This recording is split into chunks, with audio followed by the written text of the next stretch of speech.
you an idea how deep this is.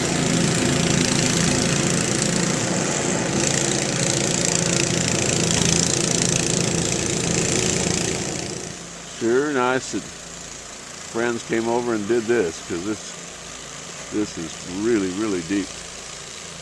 Look at it right here. Today's a beautiful day. It's up to 3 degrees already.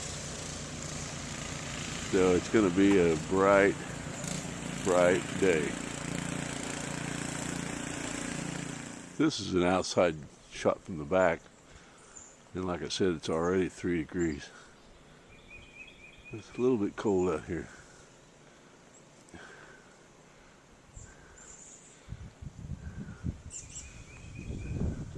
This is where the deer came in last night and bedded down. They seems like they do this about every day.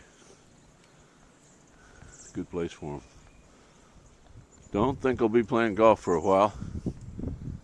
With the surgery coming up tomorrow, it's going to be kind of hard. And it's been a while before the snow goes away. Wow. This is what it looks like the morning after when the sun came out. It's actually pretty nice. Nobody really knows how much we got because we had 35, 40 mile an hour winds, and it just whipped it up all over the place. But today it's 1 degree and no wind, so be able to clean up things.